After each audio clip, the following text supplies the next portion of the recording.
Então hoje nós queremos falar sobre a imersão na presença e no poder do Espírito Santo. Porque qual foi o problema daquelas virgens tolas? É que elas não tinham óleo de reserva.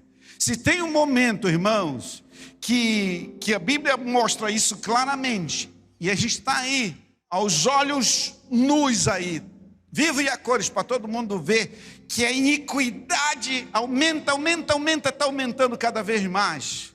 Coisas que antes era reservado para o quarto de um casal, de um homem e de uma mulher, hoje é explícito, é rasgado, é uma coisa terrível. Entende? Esse é o tempo, porque cada um tem um equipamento na mão de bênção ou de maldição para si. Alguém tem um equipamento na mão que pode ser usado para a gente se santificar cada vez mais. É tanta palavra, é tanto pregador ungido, tantas pregadoras ungidas, mas também é um aparelhinho que você carrega com ele que hoje eu esqueci o meu em casa. Esqueci o quê?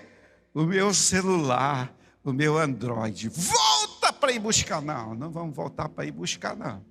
Vamos embora. Ainda deu para salvar um tablet onde está a palavra, senão eu ia ter que voltar. Então a gente anda grudado com ele.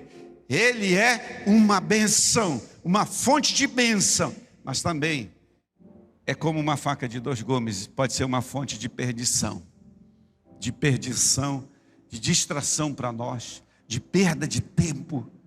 É TikTok, é tanto videozinho que se a gente não prestar atenção, nós não podemos mais, irmãos, usar desculpa que não temos tempo para ter o nosso devocional, que não temos tempo para meditar na palavra, que nós não temos tempo para orar e falar com Deus. Não existe mais desculpa.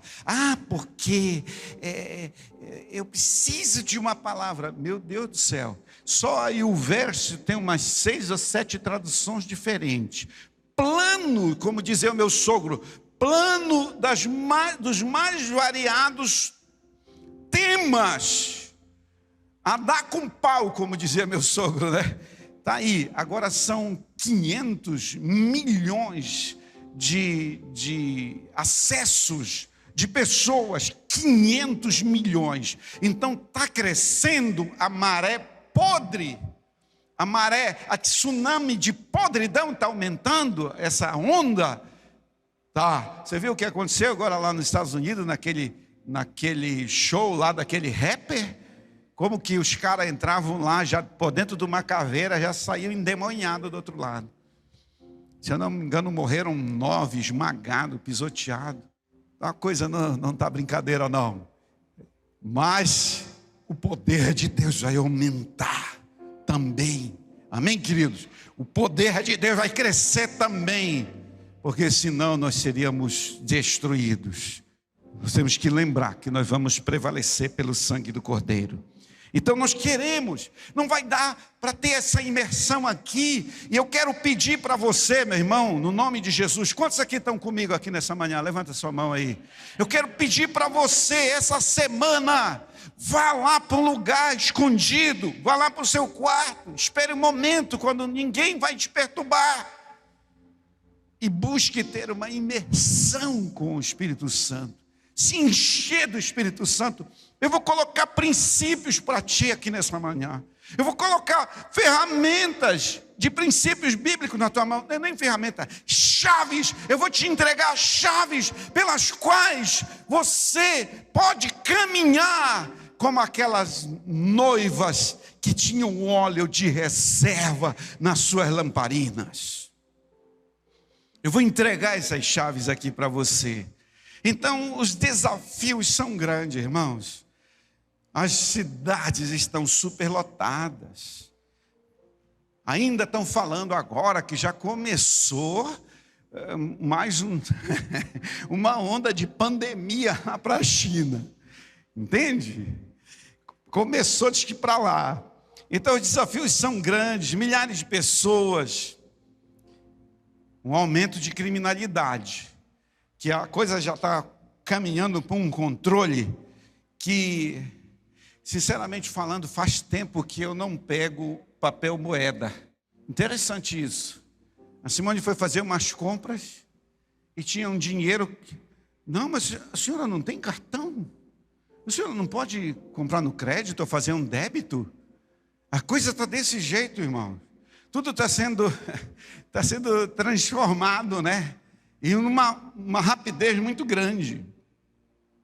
Então, essa promiscuidade que temos visto aí é uma guerra ferrenha do inferno, mas é uma guerra também do reino dos céus, dos anjos de Deus, dos santos de Deus, que somos nós, pelas almas dos homens. As cidades, eu comparo que as cidades, elas têm como que se fosse alma, né? Porque o Senhor falava para as cidades como Ele fala para pessoas. Ai de ti, Corazim! Ai de ti, Betsaida! Jerusalém, Jerusalém, que matas os profetas e apedreja aqueles que te forem enviados. Quantas vezes, Jerusalém, ele chorou sobre a cidade. Então, irmãos, cidade é como se ela tivesse uma alma, como se fosse uma pessoa. E eu, sinceramente, irmãos, eu quero que Deus me ajude e ajude você a gente escutar o gemido da cidade. E esse gemido diz: quem nos libertará dos nossos pecados? Quem vai trazer o evangelho, que é o poder de Deus para nós? Quem vai nos libertar das nossas iniquidades, das nossas desesperanças, das nossas angústias, dos nossos medos? Quem nos libertará desse caos? E essa é a hora da igreja também. Essa é a hora de sermos de verdade sal da terra, de sermos de verdade luz do mundo, a gente resplandecer diante de uma geração pervertida e corrupta. Essa é a hora, esse é o desafio. Agora, como que a gente vai fazer isso? Nós temos que lembrar que na Guerra do Golfo, eu lembro que já tem aí uns 30 anos, mais ou menos, já fez 30 anos a Guerra do Golfo. Eu lembro que o meu primogênito era um bebê ainda. E eu vendo pela televisão, né, aqueles ataques dos Estados Unidos sobre os iraquianos. E depois vi também o enforcamento de Saddam Hussein, a morte dele. E aí, queridos, aqueles poços de petróleo incendiando, aquela fumaça negra subindo. E eu lembro lendo na revista Seleções de um norte-americano com uma empresa que foi enviado, ele trabalhava com poços de petróleo, apagando incêndio, ele foi enviado lá para o Iraque para apagar aqueles incêndios. E eles montavam uma carga de dinamite na lateral ali, e depois eles detonavam. Com aquela explosão, havia um deslocamento de ar, porque para queimar, para o fogo funcionar, tem que ter oxigênio. Por isso que os fogões a lenha tem que ter uma entrada de ar nele para poder ajudar a queimar a lenha. Toda fogueira é assim, tem que ter vento, oxigênio para poder queimar. Então eles faziam um deslocamento de ar, o fogo se extinguia, né? Rapidamente eles corriam e a equipe toda trabalhava e fechava, selava aquele poço de petróleo. Então, irmãos, hoje existem esses incêndios aí fora, que você vê na mídia, tudo isso acontecendo, né, contra o governo, a ideologia de gênero, o comunismo marxista, né, essa política narcotraficante que eles tentam se manter traficando drogas no mundo todo, com os países aqui da América Latina envolvida com isso. Tem aí pertinho aí uma Bolívia. Gente, é muito incêndio, é muito incêndio. Além dos incêndios que a gente vê da igreja local, que a gente vê lá na nossa rua, que a gente vê aí da nossa célula. O que fazer? Como extinguir esse fogo? Então, a política, ou o princípio, não política, né? Mas o princípio é que fogo se apaga com explosão. Como nunca nós precisamos desse poder explosivo do Espírito Santo na minha vida e na sua vida. Nós precisamos desse poder. E na igreja, eu vou falar algo que Deus falou comigo esses dias lá em Palmas. Deus falou assim, uma voz tão nítida: filho, preste atenção, não se pode discipular demônios. E eu disse: o quê? Como é que é, Senhor? O que o Senhor está querendo dizer? Que a gente não pode discipular demônios? Irmãos, eu vou falar uma coisa muito rasgada aqui, de pessoas que se dizem crentes, mas estão endemonizadas, que você pode falar, que você pode discipular, que você pode reunir, aí você vai gastando tempo. E Deus me alertou: não dá para discipular demônios. Demônios têm que ser confrontados e expulsos, expelidos pelo poder de Deus. Aí aquela pessoa sai daquele estado de prisioneira, prisioneiro. Está na hora de novo de enfiarmos a mão na cabeça de alguns. Demônio não se discipula, demônio é expelido pelo poder do Espírito Santo. Não dá para a gente ficar ali discipulando capeta. Tem que expulsar esse capeta para a pessoa voltar ao seu estado de consciência para receber a palavra de Deus. Eles querem te invadir, irmão, presta atenção. Ou você vai andar cheio do Espírito Santo, ou você vai ser invadido. Entende? Eles chegam com pé de cabra, maçarico, põem até explosão para abrir um caminho para entrar na tua vida. Presta atenção. Pelos olhos, pelos ouvidos, pelos teus pensamentos. Presta atenção, crente. Meu Deus do céu, a gente fica ali e a gente chora pelos nossos filhos. Agora, vamos lá. Eu lembro que, vou contar mais uma historinha aqui. Logo que eu casei, tinha um ciúme dessa mulher, um ciúme, uma coisa doentia, um ciúme. Quando eu estava longe dela, minha mente se enchia de: meu Deus, essa mulher deve estar me traindo, uma coisa demoníaca. Eu disse: cara, isso não está certo. Eu conversava com ela, ela chorava e dizia: meu Deus, amor, que coisa louca na sua cabeça, amor. Vou resolver isso. Separei alguns dias para orar e jejuar, só água. E orava dia e noite: Senhor, Tu revelas o profundo e o escondido. Tu conheces o que está em trevas e contigo mora a luz. Mostra para mim, Senhor. Mostra para mim, Senhor. Mostra para mim. Orava em língua, orava o dia inteiro, orava pela noite. E ele disse: agora eu vou dormir, que eu estou cansado, eu vou sonhar, o Senhor vai me revelar. Não, irmão, terminou aquele período de jejum, voltei para casa. E quando foi numa manhã, apareceu um pastor amigo meu lá. Ele disse assim: pastor Genildo, disse: entra aí, cara, vamos tomar um café. E batendo papo, ele disse: eu tive um sonho muito interessante essa noite. Isso é mesmo, irmão? Me conte o sonho aí. Ele disse assim: pastor, eu vi um casal que ia na rua e vinham uns homens no sentido contrário. Só que junto desse casal tinha uma criatura horrorosa que acompanhava aquele casal. A boca era tão horrível, igual a boca, não tem aquele não tem aquele filme que passou aí, que é o Venom, a boca do Venom, acho que era igual a boca do Venom. E ele cochichava no ouvido do marido.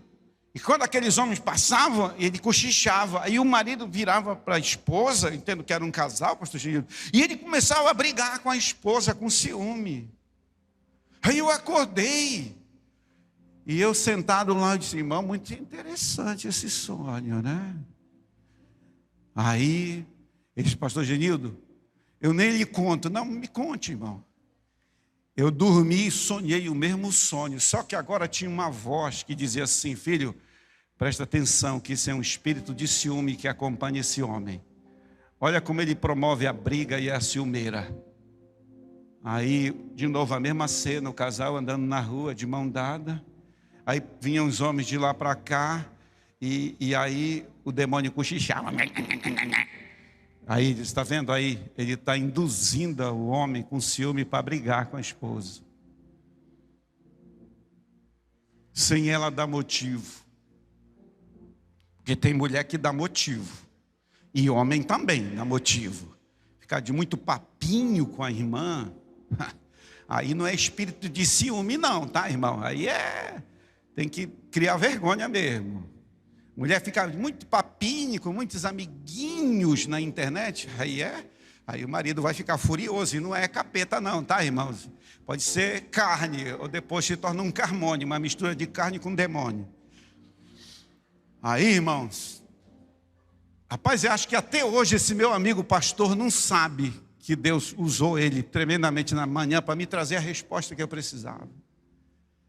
Aí terminamos o nosso café, ele disse, pastor Gênio, eu estou indo aí, tá, beleza, a gente vai falando aí, cara, tá. Ele saiu, eu fechei todinha a casa. Fechei todinha a casa. É isso, irmão, que você tem que prestar atenção no que está acontecendo em tua volta. Você tem que saber, o que é isso aí, Senhor? Que diabo que é isso aí, Senhor? Isso é uma visão, uma visagem. Aí, irmão, fechei toda a casa. E eu, cá, diabo, tu vai me ouvir agora. Você tem feito tudo isso no meu casamento. Você tem me enganado. Não tem que chamar o pastor, tá, irmão? Eu não chamei pastor nenhum, nem discipulador nenhum, porque o meu discipulador já estava comigo, o Espírito Santo. Eu não estou negando, irmãos, o fato de que nós precisamos de discipuladores, discipuladoras, as mulheres. Mas tem um momento que é você, homem de Deus, é você, mulher de Deus, é você. Ninguém vai vencer o seu Golias por ti, não. Não adianta terceirizar Golias para ninguém. O Davi não terceirizou, o Saul terceirizou, mas o Davi não. Disse, tudo bem, eu assumo. E deu-lhe um pau no Golias e venceu o Golias e ainda cortou a cabeça. Irmãos, eu dei-lhe uma bicuda no nome de Jesus nesse demônio naquele dia lá. Ainda bem que meu sapato está amarrado. Eu digo, agora vira aí, põe o teu traseiro aqui. Nunca mais, espírito imundo de ciúme, você vai interferir no meu casamento, na minha relação com a minha esposa. Minha esposa é uma mulher de Deus e fiel. Então, no nome de Jesus, pum! Eu acho que nós temos 31. Então eu posso dizer, irmãos, que tem 30 anos que nunca briguei com essa mulher. Pergunte para ela. Se eu estiver mentindo, que cai um coco na cabeça dela. Não é brincadeira, tá, irmão? Brincadeira. Pergunte para ela se eu fico brigando, se durante longo desses anos, de lá para cá, eu brigo com ela por causa de ciúme. Já teve, o casal tem sempre os seus acertos. Senão não é normal, já é 2 querubins numa casa, já com uma zona grande, né? Dizendo santo, santo, santo. Não, o casal senta, resolve as suas situações e vão em frente. Não precisa divorciar, não precisa quebrar a aliança de casamento. Amém, irmão? Diga amém!